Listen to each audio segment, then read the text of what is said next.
আমরা আজকে সবাই চলে যাচ্ছি ঘুরতে মাওয়া।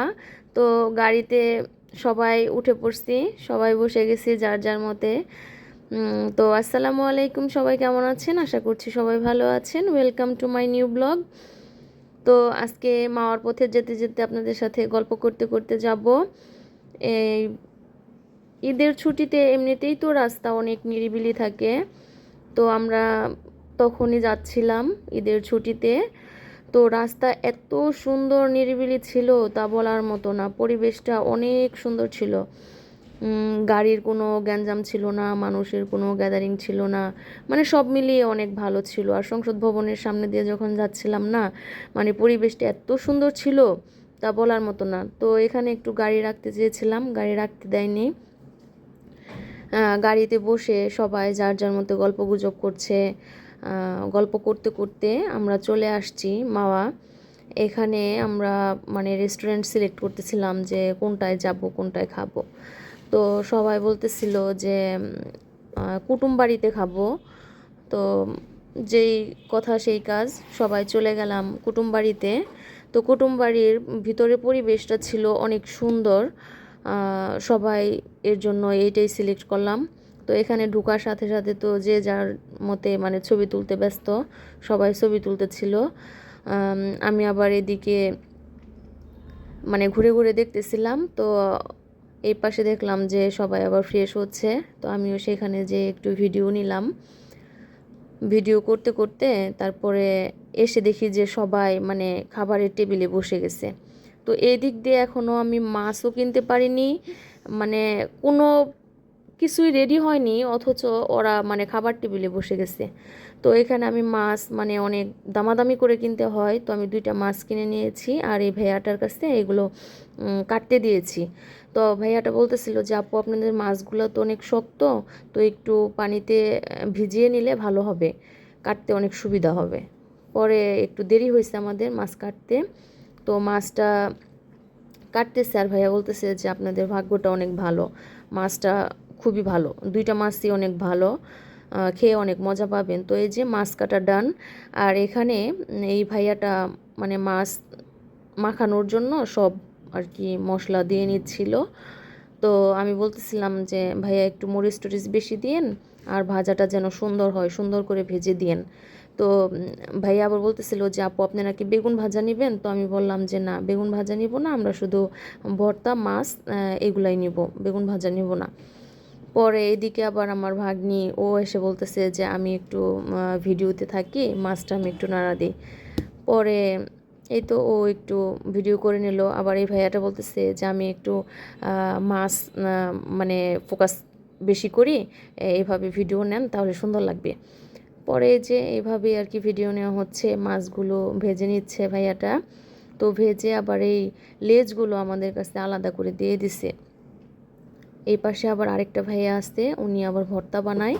তো ওনার কাছে লেসগুলো মানে এনে দিছি। এনে দেওয়ার পরে ভাইয়া এই যে ভর্তার জন্য সব কিছু রেডি করতেছে। আর ওনাদের ভর্তা বানানোর মানে আইটেমটাই অন্যরকম, খুব সুন্দর করে বানায় আর অনেক তাড়াতাড়ি। আর এই যে মাছের যে কাঁটাগুলো ফেলতেছিল, মানে আমি দেখে তো অবাক। আমরা বাসায় যদি মাছের ভর্তা বানাতে যাই, মাছের কাঁটা মানে বাছতে বাছতে একদম ক্লান্ত হয়ে যায়, আর এই ভাইয়াটা এত সুন্দর করে মাছের কাঁটাগুলো বেছে নিল, খুব ভালো লাগছে দেখতে।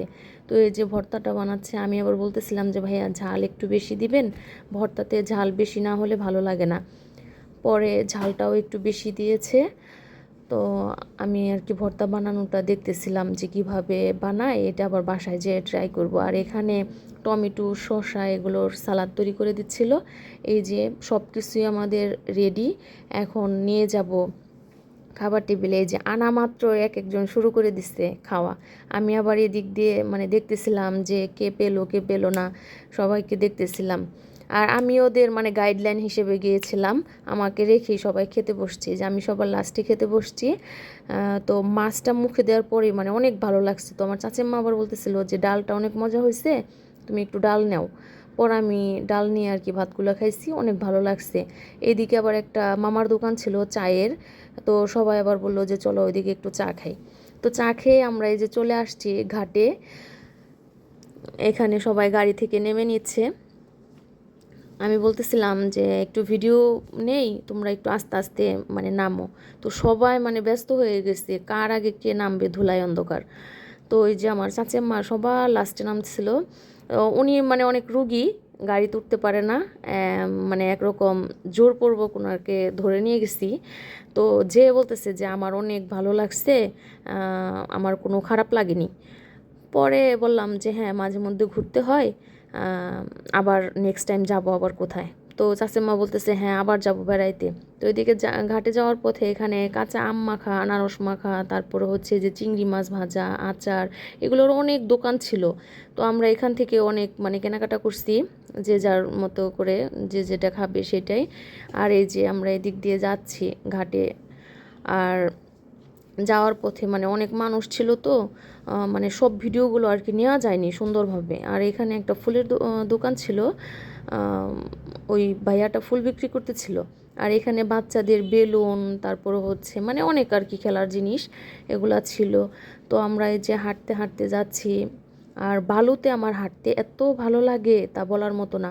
মানে হাঁটতে হাঁটতে গেলে আসে না যে পাটা একটু মানে ফসকে যায়, এটা আমার কাছে খুব ভালো লাগে, এটা আমি খুব এনজয় করি। তো যাওয়ার সময় দেখতেছিলাম, একটু ঢং করে হাঁটতেছিলাম আর পা দেখতেছিলাম, মানে পাগুলো একটু দেখতে ভালোই লাগছিল বালুর উপরে। তো পরে আর কি ঘুরে ঘুরে একটু ভিডিও নিলাম। তো ভিডিও নিতে নিতে ওইদিকে আবার আমাকে মানে ডাকতেছিল ছবি তোলার জন্য। তো তার জন্যই সেদিকে যাচ্ছি। যাওয়ার পথে দেখলাম যে সবাই যার যার মতে মানে এক একজন এক এক দিকে চলে গেছে ছবি তোলার জন্য। আবার এখানে এই ভাইয়াটা গান গাইতেছিল, ভয়েসটা অনেক সুন্দর। এটা একটা জাহাজের মধ্যে আর কি বুফে। তো আমরা যখন গিয়েছিলাম তখন এটা অফ ছিল, ওটার ভিতরে যেতে পারিনি। পরে আবার আমি আবার মানে হাঁটতেছিলাম, আনফর্চুনেটলি একটা ভিডিও নিয়েছে। তো ভিডিওটা খুবই সুন্দর হয়েছে, সেইটাও আমি এখানে অ্যাড করে দিলাম। আজকের ভিডিওটি এই পর্যন্তই। আল্লাহ হাফিজ সবাইকে।